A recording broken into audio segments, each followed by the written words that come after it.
Now excited to let the festivities continue. We will be having a Q&A with our male and female athlete of the year, led by board member Kris Staaf from our presenting sponsor of our Female Athlete of the Year award, Safeway. So let's get for Kris.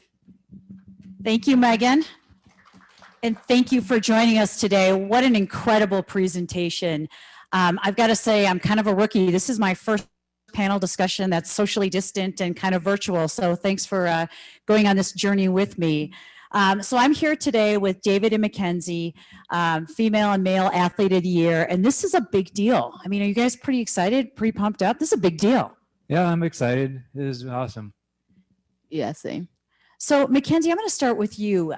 Tell me, what does this mean? It's an incredible honor, and I watched the video, and I've known you as a board member. You're an incredible speaker and truly an inspiration. But what does this honor mean to you, being honored with the Female Athlete of the Year? Wow. It's a super big honor. I'm still like blown away, like just kind of remembering, like, I think so. My birthday was March, and that's when COVID hit. And Megan asked me to be on a virtual meeting with my mom. And then she's all like, congratulations, you're Female 2020 Athlete of the Year. And I was like, oh.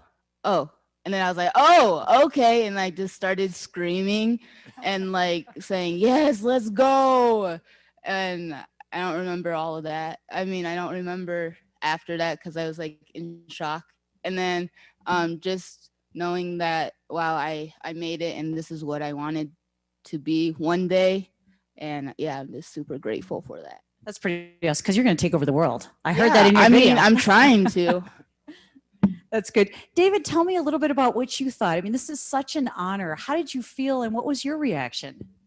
So how it happened was I was at my mom's house, and I actually was doing a I don't remember, it was something like it was some kind of virtual, or my mom called me and she said, I need you to come over because there's a Zoom meeting and I don't really know what it's about. And then Megan came up on the Zoom, and my mom nominated me, so she kind of already knew, but she's kind of keeping it a secret. And then Megan went on Zoom and said, "You're the Male Athlete of the Year," and I was like, "That's really," I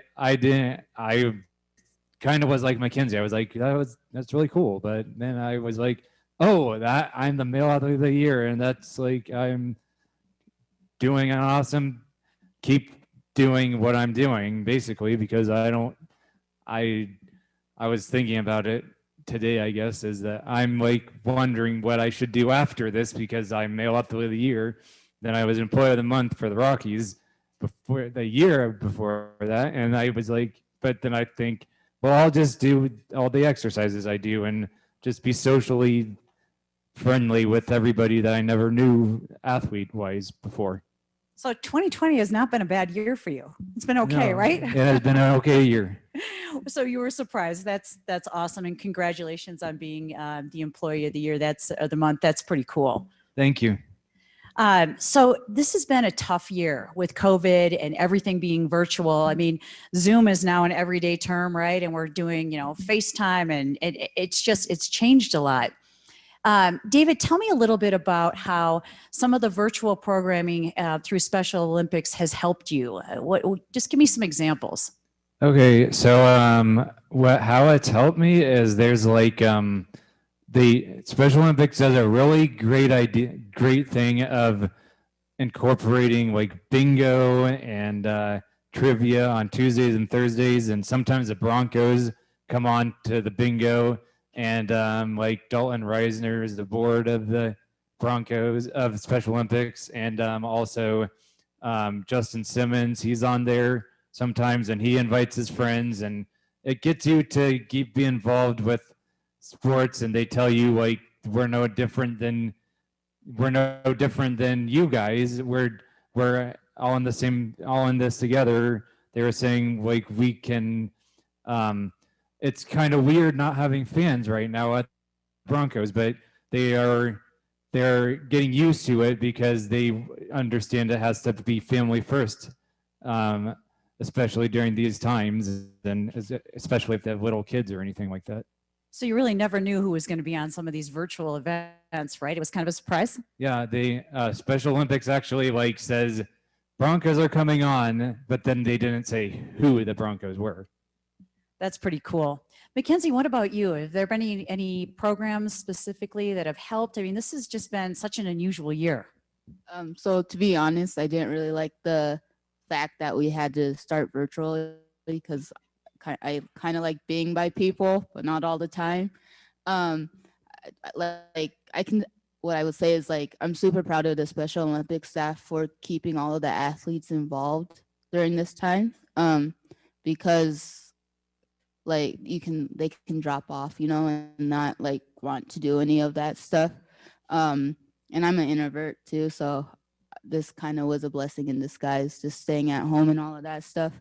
But 2020, man, it's been a hot mess, but it's good. It is going well, hopefully. And the virtual stuff that they do is super cool, seeing all the athletes involved, like doing the Bronco bingo, the Fit 5, the 5K, and all of that stuff. So it's super cool just to see all of that still happening and not like just letting the athletes just fade away. Yeah, I absolutely agree. I mean, I've got kids at home, and it's the virtual piece it's hard. But you all are both fitness captains, right? Yes. Is there Yes, ma'am. was there a part being a fitness captain where you were able to do something virtually to kind of get other athletes, engaged or fired up, or how did that all work? So what happened with me is my mom actually helped me a little bit. It's really hard to be like you are saying is it's really hard to be an athlete like doing on Zoom because you don't know who is going to want to do it or not. So my track team actually did, we reached out to our coach and we did our exercises on Zoom every Saturday. And they tried to do it softball. Everybody wasn't into that. And then thankfully I'm doing flag football right now, and flag football is actually in person. You just don't pull the flags out or anything. You just like throw the ball around, do red light, green light, kind of get to see your friends again, which is really nice. Mackenzie, how about you? Was there anything virtually being the fitness captain just to kind of inspire other folks? No. That's okay. I did kind of work out at the end of the 3-month period because I was getting bored, but no, I didn't. That's all good, right? Yeah. It's all good. So, David, I'm going to start with you. What would you say to people watching this today about the importance of inclusion and acceptance? And, it just kind of sum that up for me. So inclusion is like you include everybody with, and it's really hard to kind of describe inclusion right now because it's hard to be included with everybody because you have to be on Zoom. But the good thing about on Zoom that I found out is that you can go on Zoom and you can be with a whole group of people that you never would have met before COVID, and you would have and I've made a couple of really good friends that I'm on Facebook Messenger, and they talk to me and see how my day is. I see how are you, and sometimes I have down days, so I kind of try to help them that way. And so it's kind of like making more friends when they don't live near you, or it's like when you do our fitness captain training, we did a fitness captain check-in type thing yesterday with Jenna, and they were saying that we might actually have a fitness captain like training this coming 2021, and it could be with everybody from like Colorado Springs, Colorado, and around Colorado, instead of having to like go to the other places. Or so Zoom kind of helps that way. It's an opportunity to meet new people and engage. That's pretty cool. Mackenzie, how about you? What would you say to the folks watching today about the importance of inclusion and acceptance, and What is kind of your message? Just let everybody in and don't let people talk down to you, and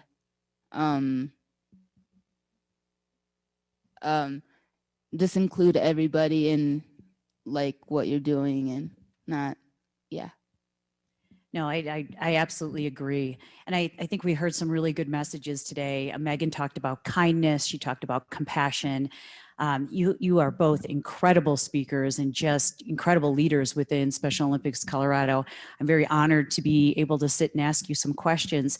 Is there, David, anything else you want to share as we kind of wrap this up that you'd want, people watching this to know or know about you? Well, there is one other thing actually, and it's that so with my job, which thankfully I got to work the Broncos security and the 27th of September, and I'm going to work more Broncos games.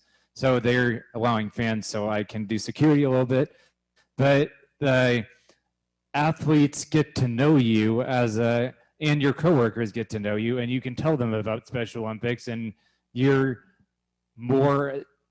not considered somebody with a disability. They see you as the same person as they are. You really get to be an ambassador, right? I mean, that's incredible. Mackenzie, anything else you want to share with the people watching today? No, just thank you for this great opportunity, and to all of my fellow athletes, thank you. I miss you guys so much. Hope to see you guys soon. And thank you to all of my support, and especially thank you to the Special Olympics staff for believing in me and David and all of the other athletes that are athlete leaders and just athletes. And I also agree with Mackenzie. Thank you very much, Special Olympics, for doing everything you can to keep everybody included and help keeping sports going in this time. Congratulations again. It's a big honor. And with that, I think we'll close out. Thank you.